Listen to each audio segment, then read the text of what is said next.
ভারতও নির্বাচন চায়, অনেকে তারাও নির্বাচন চায়, গণতন্ত্রের দোহাই দেয়। আমি জিজ্ঞাসা করি, আপনারা কোন গণতন্ত্র কায়েম করতে চাচ্ছেন? ৭২ নাকি ৯১ নাকি ৯৬ গণতন্ত্র, নাকি ২০০১ গণতন্ত্র, যেই গণতন্ত্রের মাধ্যমে এই বাংলাদেশ ৫ বার দুর্নীতিতে চ্যাম্পিয়ন হয়েছে? এরকম গণতন্ত্র বাংলাদেশের জনগণ চায় না। সংগ্রামী বন্ধুগণ, এই ভোটের মাধ্যমে জাতির ভাগ্যের পরিবর্তন হবে না। এই জন্য আমাদের মহতারাম আমির বলছেন পিআর পদ্ধতির নির্বাচন দিতে হবে।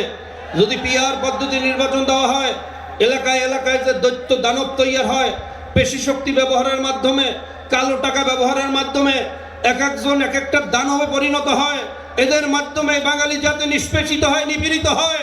এই জালেমদেরকে আসার সুযোগ দেওয়া হবে না ইনশাআল্লাহ।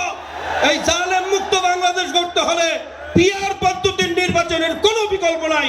কোনো জোটে আর বিগত দিনের আগের সেই নমুনার ভোটে এই জাতির ভাগ্যের পরিবর্তন হবে না।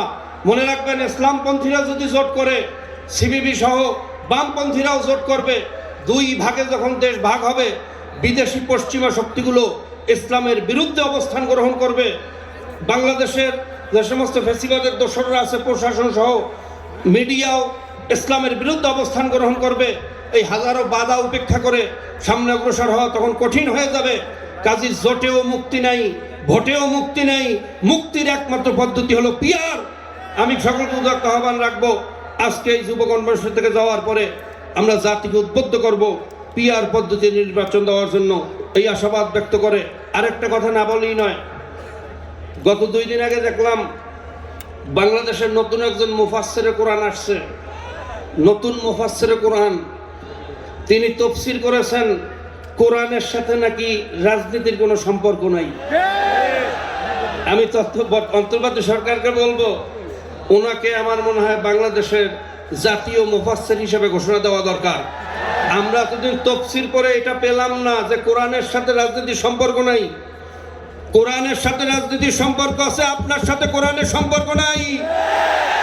আপনার সাথে সম্পর্ক হলো ওই মোদির সাথে, ভারতের সাথে।